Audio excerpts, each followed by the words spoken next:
So we have good news, really good news, and bad news. I'm gonna give you the bad news. The bad news is it's our last Terri Tuesday. So sad. It is. The Terri strikes back. That's the good news. That's the good news. Yeah, haven't seen it yet. Had just reflecting on the time that we had with her, amazing woman. Yeah. I feel so lucky to have been given the opportunity to talk with her. Yes.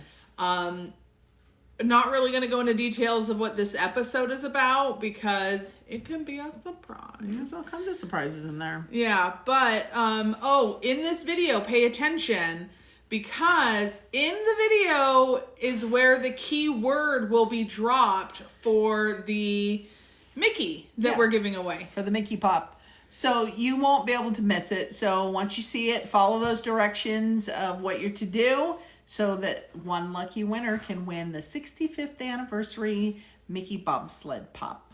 So cute. Yeah. I love it. So yeah, we're going to go interview Terri. Come with us. Let's go.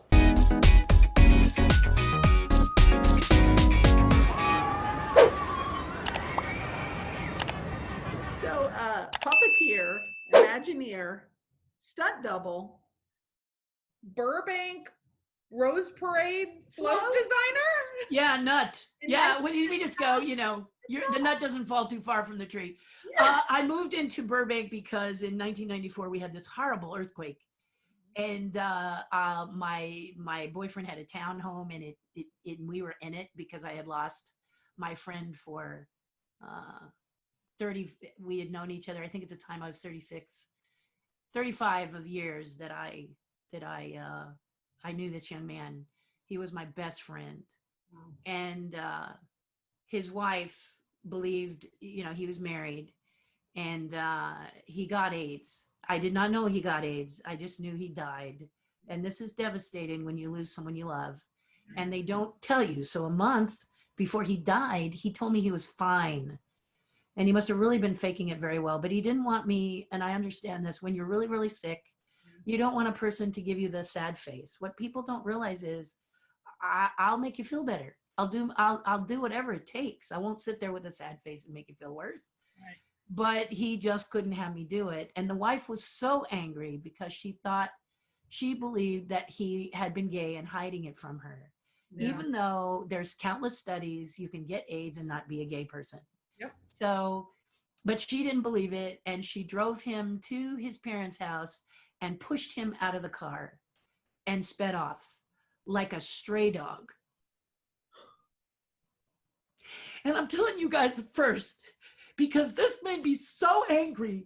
I was glad she was so much farther away from me that I could not find her because I might have gotten into some serious trouble.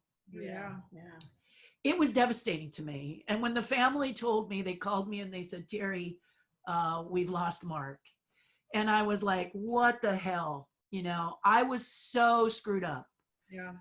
And they told me about this wife who had just opened the door and, it was, and the family had to run out and collect him because he was that sick. And they brought him into the home and they took care of him. And then when I told my family that he had gone, and many of you out there can identify with this, you tell someone that you've had a terrible loss, like someone has taken a knife and cut you across this way, and you're sitting there with this open wound saying, I'm really dying here. And they go, wow, that's too bad. Yeah. It's just not enough. It's not that the person is saying anything that's not, it's just whatever they say can't be enough. Right.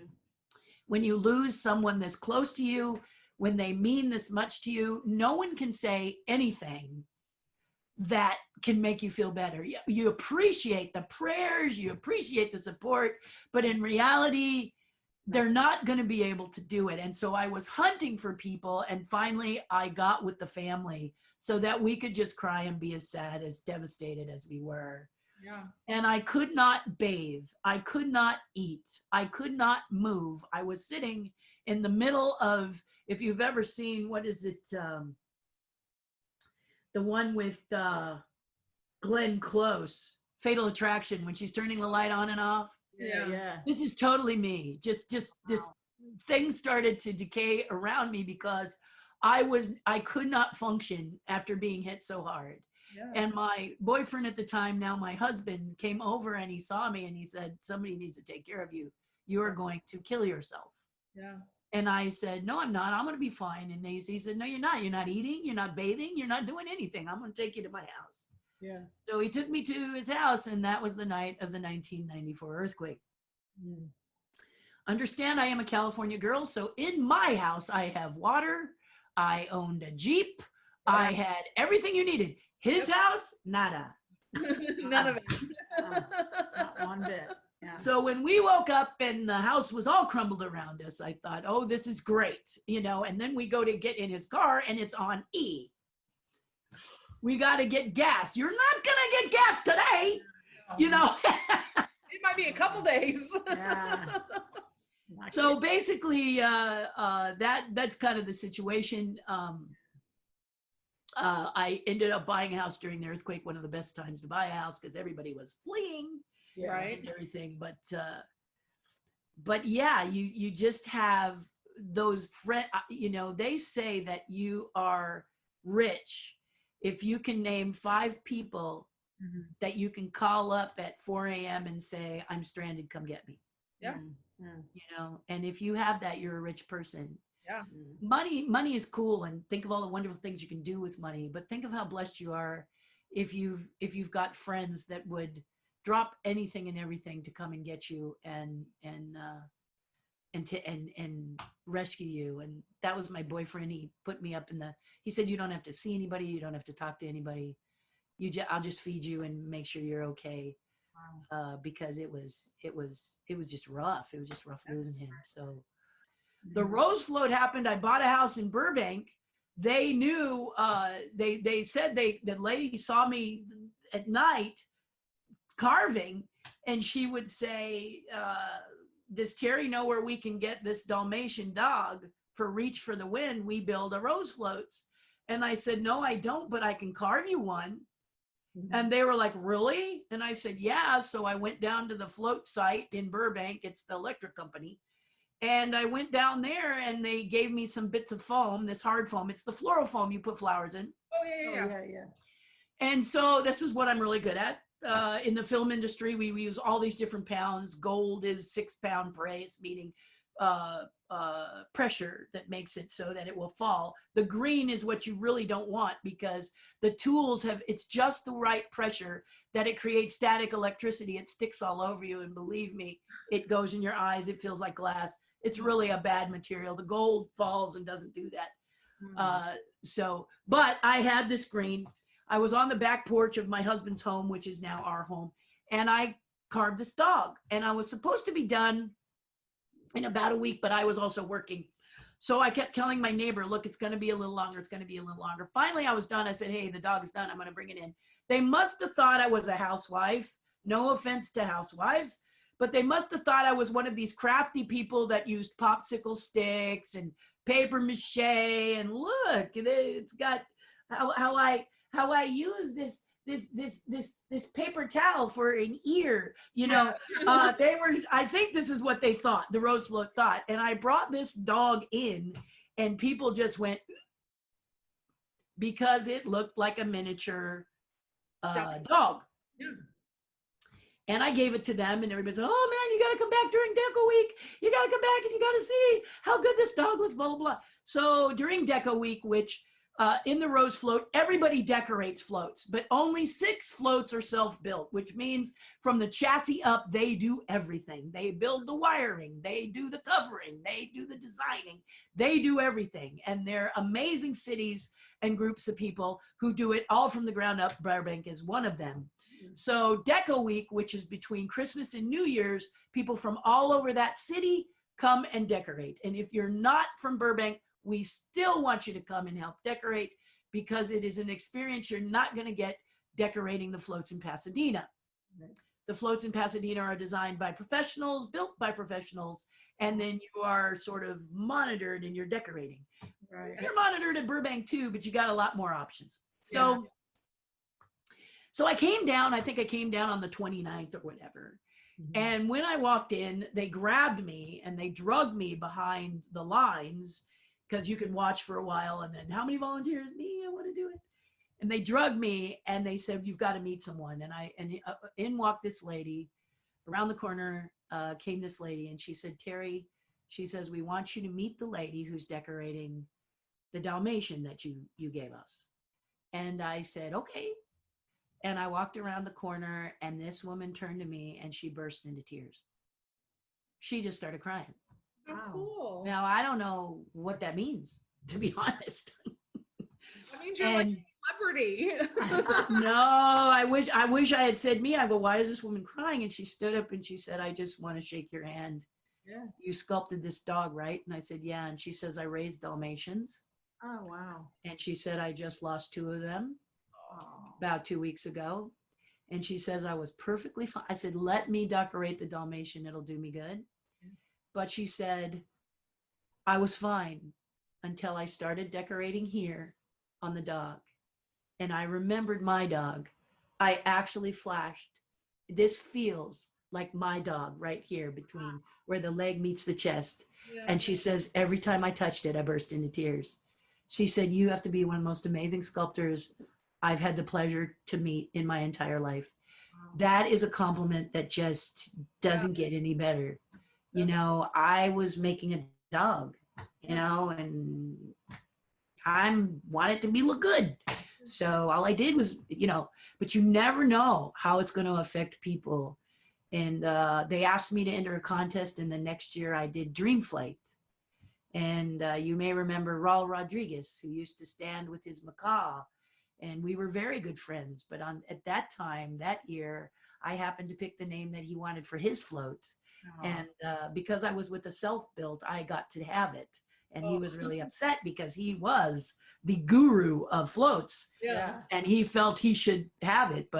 And I said, no. You know, when we met on another occasion, and I said, that's mine, you know. And he was like, I can't even believe you took my name. I said, no, you tried to take mine.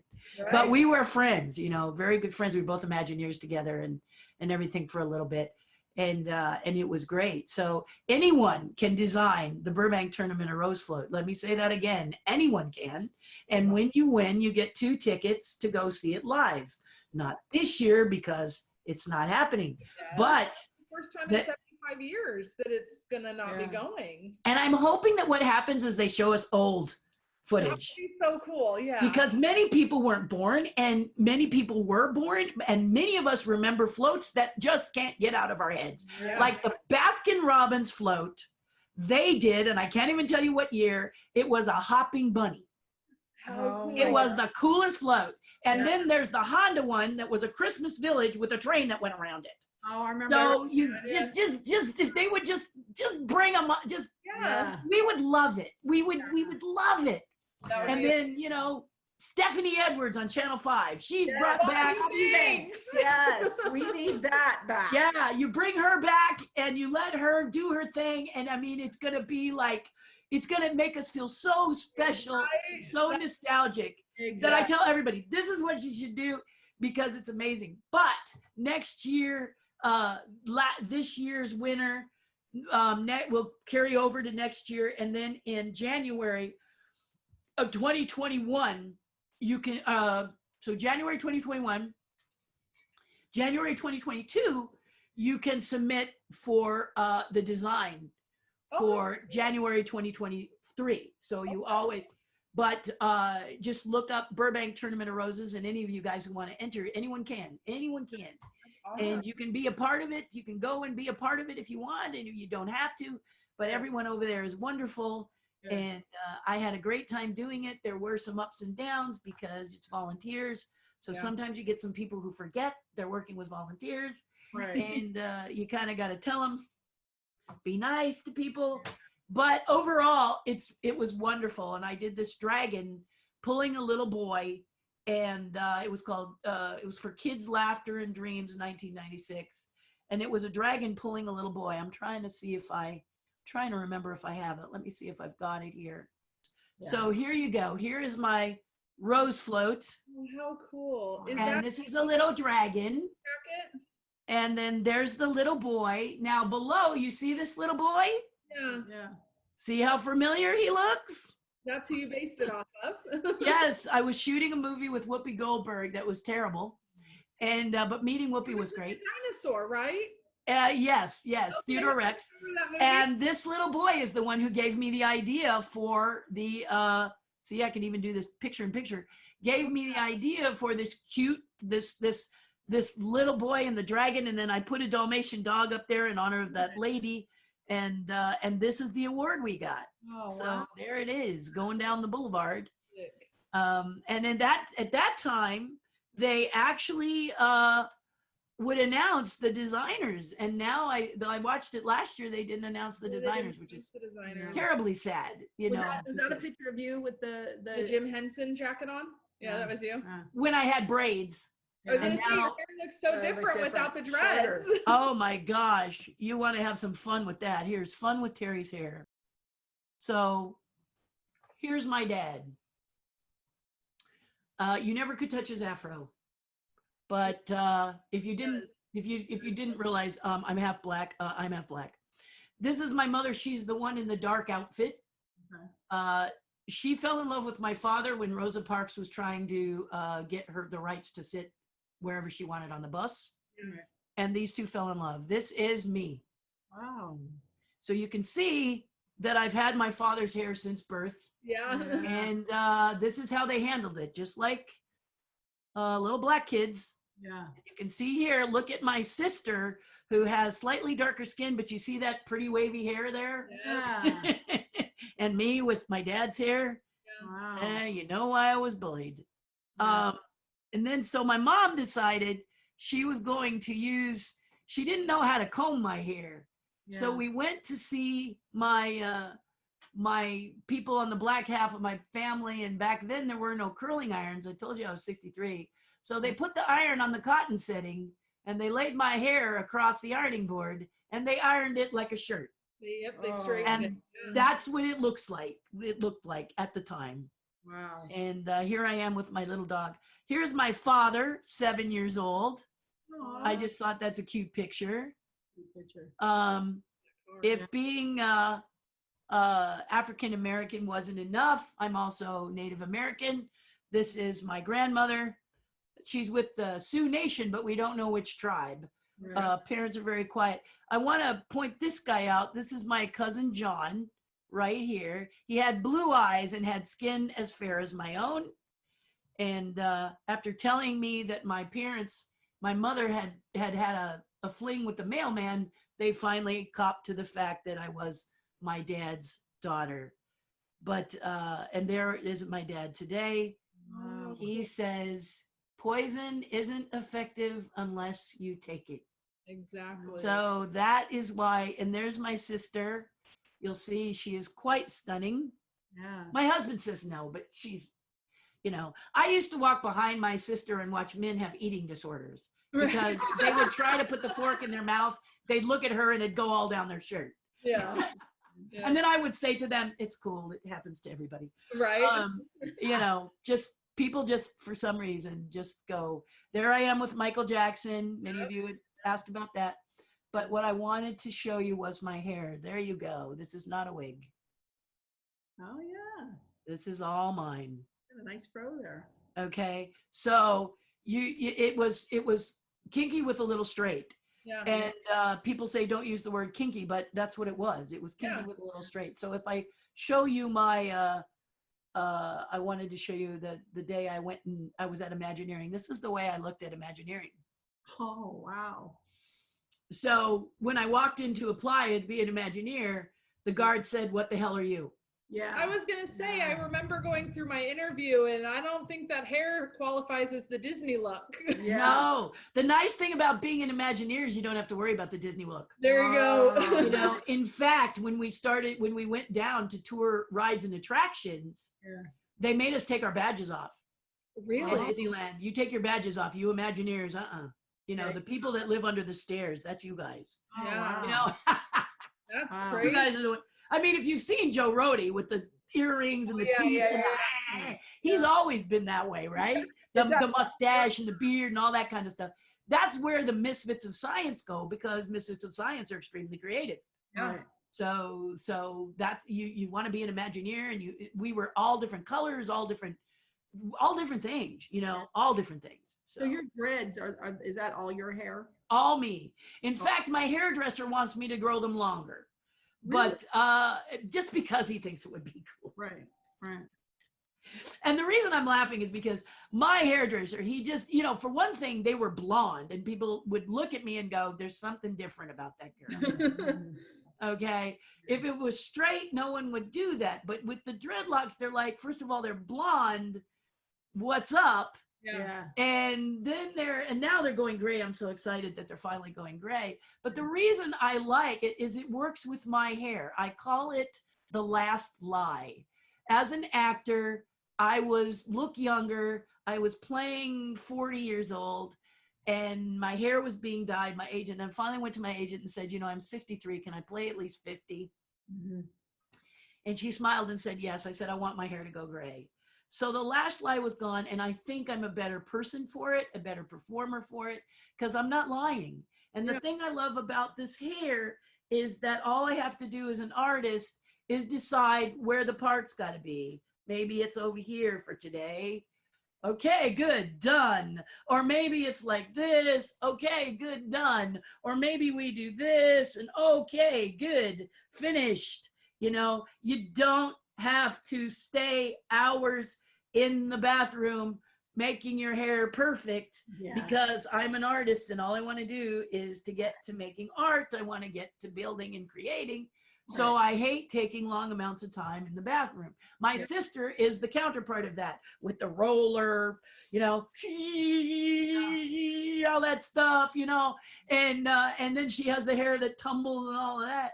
And good for her. That's what she likes, I barely get out of pajamas in the morning. My sister cannot wear sweatpants to a grocery store. Yeah, okay. You know what I mean? She's got to look fashionable. Yeah.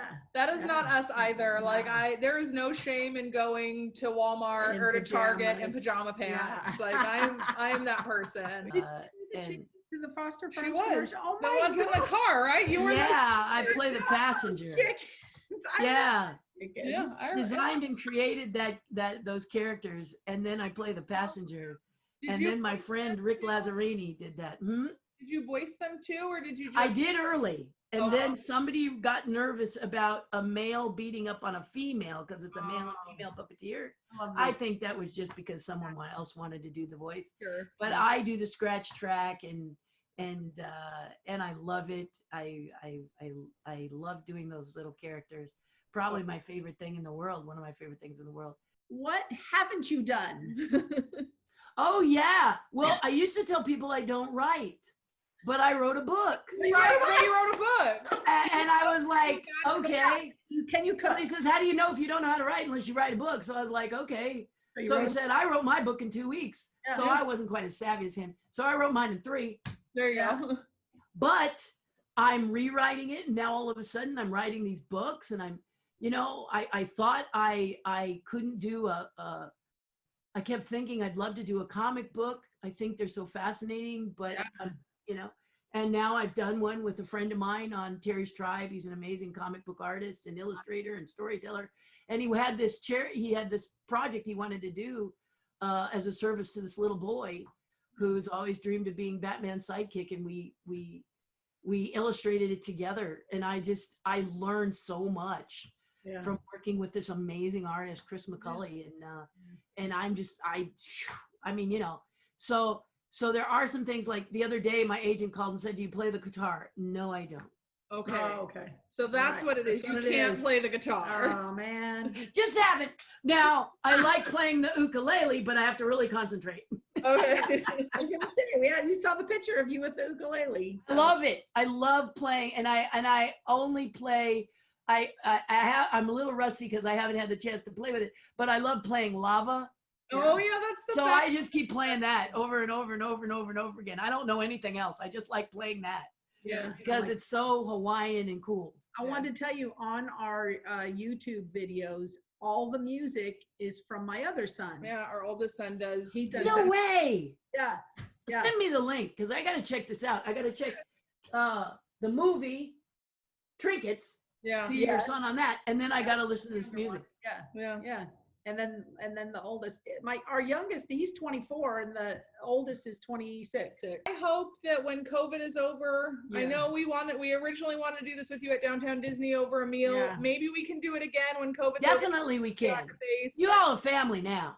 Yeah, Awesome. that's I'll awesome. take it. I get weird and like you were saying, as it gets crowded and crowded, you And start to the world's like closing and in. you're like this something comes out of you that is not you. Yeah. Yep. You know, you're Yeah. you know, and you go, wow, where did that come from? Yeah. You You're know? like, can you like step back and you're like, Yeah. I promise I'm not a rude person in real life. I'm But just just like, step back. I got some issues obviously with you right now. Breathe, I'll be okay. right? But it's terrible. It's just terrible. The anger that I went shopping. I can't go into a grocery store. There was a woman I could have sworn was stalking me. She had a mask on, but she didn't know what 6 feet was. And I wanted elbow macaroni noodles. Yeah. And she stood in front of the noodle aisle forever. And I'm thinking, how long does it take to pick some noodles? Right? Take a damn noodle and move on. I'm not like that. I'm like, I'll go in the other aisles. And when I come back, which I was, and then I came back, she was still standing in front of my damn noodles. So like they're going, I don't want, my husband goes, you don't want to, you know, and then we go out to the car and she's pushing her cart and I go, this woman is following us. And everywhere you want to go and a little bit further. And my husband just says, you can't come to the grocery store. It's not good for you. And I said, it's not good for me. You are right. Yeah. So now I've got pavilions and they deliver. Oh, And yeah. the woman or man who picks my produce and my vegetables is so much more talented than I am. Oh, wow. I'm never going back. Something else that Terri Harden can't do, pick out vegetables. You can't pick out Well, I pick them out, but it's like, They're not gonna last. Hey, I'm not an artist at picking out vegetables, that's their that person's art. but that person is. This is why I'm saying don't stress the things you don't know and you can't do or you can't get to. Yeah. Just know that you're doing the absolute best you can at a time when so many things are on your back. You try to live like COVID doesn't exist. Not that you're ignoring it, but it doesn't monopolize your life, Right. and it still rears its ugly head. Yeah. Anytime you see somebody celebrate the Lakers by destroying property and being a jerk about it, Yeah. that's the things that it just if you want Disneyland to open, Yeah. you can't be doing that. Right? No. Because it's a message to Gavin and everyone else. You're not worthy. You're not ready. Bars too, Yeah. Yeah. without mask. Well, here's the thing about bars. I think everybody, I'm going to give them the benefit of the doubt. They go in with every good intention. Yeah, and then And then they get a little happy. Exactly. What was I supposed to do with that? What? Yeah. there's too much intention is what it is.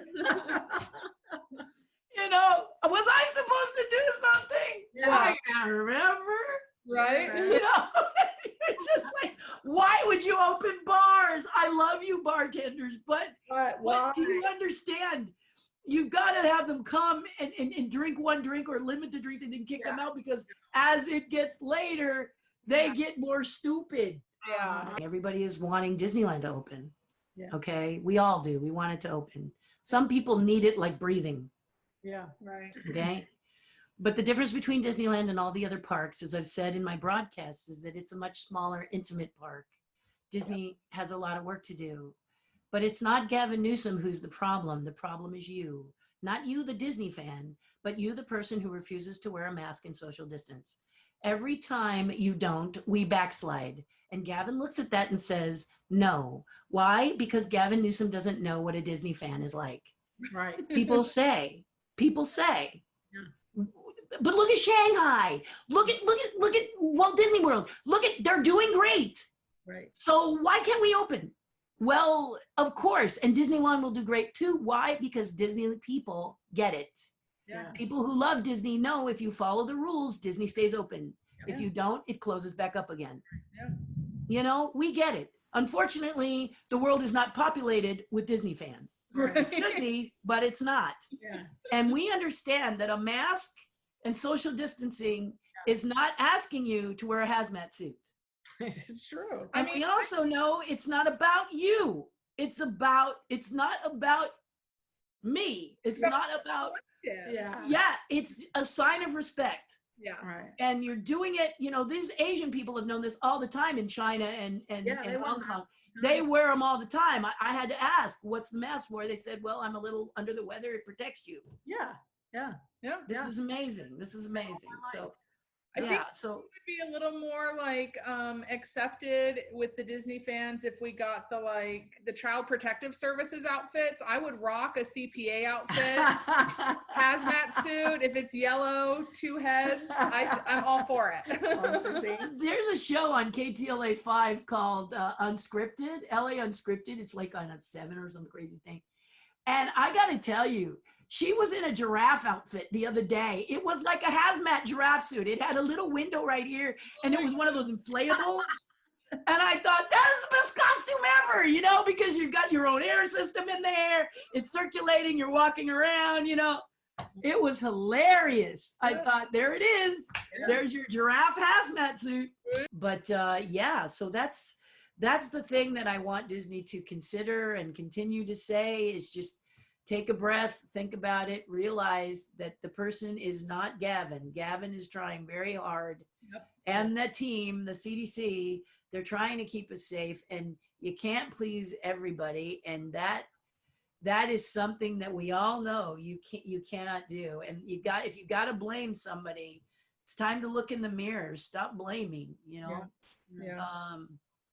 because it's a rough, what a rough place to, I don't know why anyone would want to be a politician. I'm grateful some people do, but such a thankless job. 100%. It doesn't look fun to me at all. No. I have a friend that she started out in attractions and is a train engineer and has been with the company for 20 years. And she got the call yesterday that if they don't open up by December 31st, she's done. She's the 4th generation that's worked in the park full time. Isn't she put enough vested in for retirement? So she's young. She's in her 40s, but but 20 years, I think, well, she would be able to tell me more. As an Imagineer, when you hit the 20-year mark, you can retire. Oh, I didn't know that. Yeah, in the Imagineers, a lot of times the person will at 18 years, but but I don't know about the parks. The parks might be different. Yeah. But it's just crazy, and we did a video talking about that, and just it's breaking our hearts because we have a lot of friends. That's where we met. She was a pirate. I worked on Haunted Mansion, and that's we've been together for 14 years now. So that's wonderful. It's without the park, where would we be? So it's just it's crazy, but we're totally with you on the whole Disneyland can't open because it's not Disney World. It's not Shanghai. It's not Paris. We've talked about it, and that was the one thing that, because my son, he watches a lot of YouTubers, and we were like, but you know what? They're all at Disney World. Disney World's so spread out. Never being to either Disney World or Tokyo, knowing Tokyo's even spread out. Yes, it is. They're able to do it. Yeah. Well, and Disneyland can do it too. I really believe they can. The one thing that I sided with people who wanted it open was that the CDC should go and check it out. Yeah. And they've agreed to do that. And I think it's people like us who have gone on social media and said, hey, it's not your fault, Gavin Newsom. I'm sorry, it's not your fault. It's the people who will not social distance and will not wear a mask and will not pay attention. 100%. Okay. And we were talking in one of our earlier videos that we don't know how they can, because right now we've gone to Downtown Disney and we stay socially distanced from people, but there are people that don't understand that if they're going to eat salt and straw, they need to go sit down and eat salt and straw. There's no more walking aisle and without a mask on. And so at Downtown Disney, they've got a bunch of plaids that are, hey, can you put your mask up? You can't eat and walk. You need to go sit down. They're not going to be able to do that if the park reopens. You can't have that many people there regulating. And who the heck wants to be that person? Right? No one wants to be a mom if they're a mom. Right. I do this with my kids. Do I have to do it with you too? Exactly. At this part in our conversation, we have a little segment that we call rapid fire. And So what We have, love that. right? What is it? We have 10 questions. It's a this or that kind of thing. And we're Okay. going to shoot them at you. And you throw us And an you just answer. throw us How the fun is this? You in You for ready? it? All right. Halloween or Christmas? Halloween, Space Mountain or Big Thunder? Big Thunder, Churro or Dole Whip? Dole Whip, Corn dog or turkey leg? corn dog. Muppet Vision or Captain EO? Ooh, there's a tough one. I know. But it would have to be Captain EO. Yeah. Yeah. I love Muppet Vision though. Y'all have it. I went there in January and saw that there was Muppet Vision still there. I almost burst into tears. Yeah. Yeah. You still have it? Yeah. So Blue Bayou or Carthay Circle? oh wow, that's a tough one, but I love Carthay Circle. Oh. Guardians of the Galaxy Mission Breakout or Incredicoaster? Oh my gosh, I don't ride either of those, Okay. but I love Guardians of the Galaxy. My dog is named because she looks just like Rocket from Guardians of the Galaxy, so I'll say that one. But I really haven't. The Guardians of the Galaxy one, is that like the one we have here where it's What used to be Tower of Terror. Tower of Terror? Yeah, I designed that ride. I always take the chicken exit, What? so I don't drop well, but I helped design that attraction. You designed Tower of Terror? Yeah, what happened was in Imagineering, they built a giant, they were designing Tower of Terror before it went into any park. Yeah. And they built a foam car. You know what foam car is? That paper that's got foam in the middle and then it's got construction board on either. Yeah. You know what I mean? It's wedged in the middle. Yeah. And they built a giant full scale truck or whatever it is that they were going to put all the seats in. Yeah. And they wanted to illustrate for the show people or the people they were pitching Tower of Terror to. And you remember my hair. Yeah. So I combed it straight up. And then they stood me inside that box and I went like this and illustrated it falling. So that's what they would do. They would bring me in and they'd say, okay, Terry, get ready. Fantastic. All right, I got a tough one. Jim Henson Company or Walt Disney Company? Ooh, that's tough too. But I knew Jim Henson, so it would be Jim Henson. All right. Yeah. The last one is Disneyland or Disney World? Disneyland. Yeah. And you want to know why? Because Walt walked there. Yeah. It's the part, it's Walt's design, and it breaks my heart any time they try to change it. You can change all the other parks, but I really think you should keep that one retro. Yeah. You know, because the retro feel of it is you can bring your kids and you can say, Walt chose that tree. Walt chose this because of this. Walt chose that because of that. I would love to have met Walt Disney. I was alive when he was alive. Yeah. We just never got the opportunity to meet, but I love being a part of Disney and I love being a part of Jim Henson. Now, the question you asked is who would I work for today? And today I work with and for Disney. Yeah. Henson doesn't necessarily, I'm on their books, but they don't necessarily always invite me to work with them. Mm-hmm. And as you get older, there are people that may be in the stable of people they hire that you're not really interested in working with because they're not so fun. Yeah. So I'm all, and in the Disney way, it can happen in Disney too. Yeah. But the nice thing is you start to say, it's like being an actor. And again, I'm going to go to your son. If your son is a nice person and an actor, they're going to choose him over someone super talented who's a jerk. Yeah. Because people are realizing the importance of having a set where people support each other. You are creative better when everybody is in your corner. Yeah. So again, these things start to matter. Sometimes you say, no, I don't mind working with that creepy person. Right. But then it changes and there you don't want to go to work. Your stomach's upset because this person is being mean to you or not treating you the way that they should be treating you. Yeah. And you say to yourself, "Gugh," you know, and when you're 63, you go, okay, who's working on it? You know, someone will call you up and they'll go, okay, why don't you be in this production? Who have you hired already? Yeah. You can be. And you'll be like, yes, yes, yes, yes. Oh, no. Yeah. I'm really busy. Sorry. You know, it's got to be about your emotional well-being. I know Right. money, everybody worries about the dollar, and the dollar is very important, you know. Yeah, but it's not everything, and that's what It's not. Yeah. But as Zig Ziglar used to say, it's pretty close to breathing.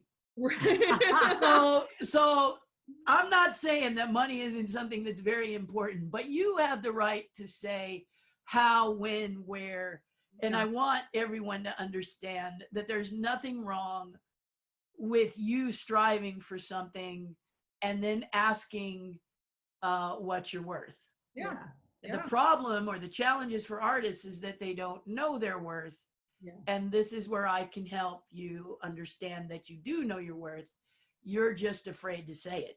Yeah. And we are all like that. We are all like that. We say I do these cash in your passion retreats where we get together, and unfortunately with COVID we don't get together like that anymore. Yeah. But I pick 10 people. They get together with me. We spend the weekend. We cook. We break bread. We walk out and do tours. We draw. We paint. We sketch, and we talk about what it is you want to do for the rest of your life and make money at it, right? And then I'm going to sit with each one of you. I only take 10 people, and I sit with each one of you, and I make suggestions on how you can make this happen. Yeah. I did this last year with 10 people, and 4 of them have absolutely exploded. Really? And it took 9 times out of 10 with everyone, it just takes a little, and they explode. They just, oh my God, you know, you tell them, I don't know, sometimes you don't even know what you're saying, but they just explode, and they do. You know, I have this amazing artist in Canada who told me people weren't buying art. You know, they were buying all the cheap stuff. They weren't buying art. And I said, they're not buying your art. And she was like, ouch, you know? And I said, but why aren't they buying your art? Are you on the cell phone when they come by? Are you interacting? Talk to me. And she said, well, I think my stuff is too high priced. Is it too high priced? Or is it that they're not paying it so you think it is? And she was like, So we did this little exercise where I said, name a piece that's in your heart. She said, okay, I got it. And I said, is it a one of a kind? She said, yes. I said, will you ever do it again? She said, no. I said, okay, these are several things that mean it's got to be expensive. So let's find out what price you have in your head. She says, I don't have a price in my head. I said, yes, you do. So I said, I'm going to give you $100 right now. She said, no. I said, so you have a price in your head? Yeah. $200. No. Okay, let me up the ante. $600? No. $3,000? No. This is not coming from someone who doesn't know what they want. Yeah. Okay. So then I said $10,000. She said, that's a good price. I said, but is that the price? $9,000. Yes. $8,000. Yes. $7,000. No. $7,500. No. Guess what the price is? $8,000. Now you've got to have the strength to let people know that's the price. Yeah. As an artist, I don't think, especially if your art is original, you should ever discount it unless it's a collector who loves you and has bought a lot of stuff. You can discount it for that loyal collector. Right. But you don't just have a sale like Walmart on your stuff. Right. You're not Walmart.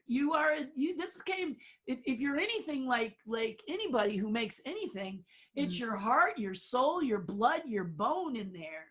Yeah. So how do we help those people who would like your art, but they can't afford $8,000? Well, now we figure out what we can do for you that's a little more affordable. Yeah. And that's what we do. This is how we, and I used to think I don't have anything to teach anybody. And now I'm realizing I have a lot to teach people because all I do is walk you through these scenarios. You're making the decisions. Yeah. One person came and said, I'm not an artist. I said, well, okay. So is that what you're asking me to prove to you? Because everyone is. Right. It just depends on what your palette is. Yeah. Okay. Is your palette numbers? Because I have an accountant who's an artist, believe me. She's unbelievable with numbers. You know, someone you go, how much is 1,000 and she just speaks it out. I mean, come on. Yeah. You know, if you're passionate about what you do, you're an artist. So an accountant is an artist. I can tell you I have a cleaning crew that hasn't been able to come into my house. They're going to shudder when they finally do. But when they come in, they clean it better than when I bought it. Yeah. That's an artist, man. That's someone who takes pride in what they do and they're passionate about it. That's an artist, not just a painter and a sculptor and all of that, you know? You are artists. You are if you perform, you're an artist. If you podcast with passion, you're artists. And I'm telling you, because people want me to do a podcast and I'm like, oh, please, that's more work than that's work. Yeah. And all you guys who are passionate about podcasting go, no, it's not. You know, and that's what I'm talking about. So these are what so now we're trying to figure out if we can do something on Zoom or whatever. I'm doing these Zoom pumpkin sculpting classes. That's going to be interesting. Yeah. I don't know. We have a camera set up for it, so that'll be good. You can at least show every angle. Yeah. Yeah. And make people feel good about what they're doing and show them how to grab a pumpkin. I told them, go to my YouTube channel, please subscribe. If you've liked this podcast with me or you watch me, do me a favor and go to YouTube, type in Terri Harden and follow me and hit that little bell, because apparently that's important. And we're coming to find that out too. So, you know, and I don't mind following other people at with trading followings or whatever, but apparently this is very important. And so we're working hard to get content on there, but it took me forever to figure out that about page with the little trailer. Oh, right. Yeah. I still haven't done it yet. I haven't done the trailer. That's why we have our son. Yeah. So we'll go out, we'll do all of our filming. He'll come with us sometimes. And then he's like, okay, give it to me. And he is a blessing in disguise for us. He's up till like 4 a.m. and he's just in there editing. And he knows all about it. And he knows about it. Yeah. That's my husband with the microphones you see, the lighting you see. Yeah.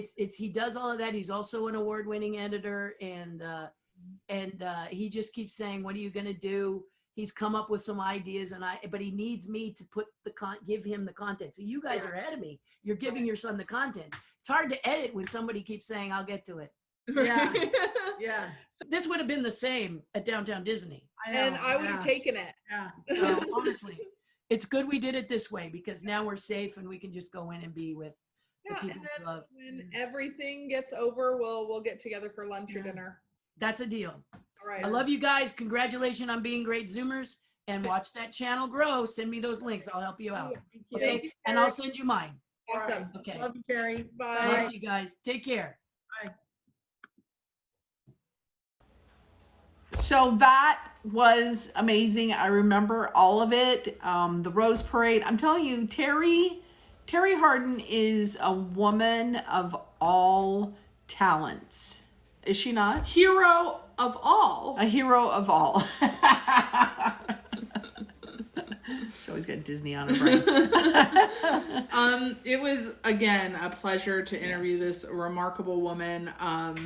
Lucky, both of us feel extremely lucky. And if you're artsy, go try to design the parade float for the city of Burbank. That's so cool that they do that. Yeah, I'm sure come January, they're going to be preparing for the next year 2021. So, and if anybody wants to help out, you heard Terri, go help the Burbank floats next year.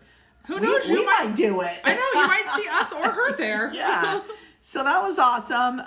Again, you saw the secret word, and this is what you can win. Look at that. Brand spanking new, waiting for you. So cute. So remember, all you need to do is like this video, subscribe to the channel, and then go over to Instagram, go to our Instagram page, The Theme Park Gals, and DM us. Send us a message of a screenshot that you subscribed, or just give us your handle, because I get email notifications when we get new subscribers. Yeah. And put the keyword in there, and that automatically enters you. And I think what we've decided to do is we're going to do like a big drawing. We're going to put everybody's name in a bucket. Yeah. And pick a name. Pick a name. So don't forget to like and subscribe. Tell your friends. Pass it on. Because this ain't the only time we're giving stuff away. We've been going on some sprees to find stuff for giveaways. So yeah. Yep. So that's the little beauty right there. Is Mickey your co-host? Because Yes, you keep Mickey's my putting it in front of co-host. my face. Mickey's my co-host. Still here, guys. Yeah, so it was a great time. Thanks again to Terri Harden for a wonderful interview, and she promised us more once COVID's over. So we're gonna take her up on that offer. Her up on that. Thanks again, everybody. Have a great day. Bye. Bye.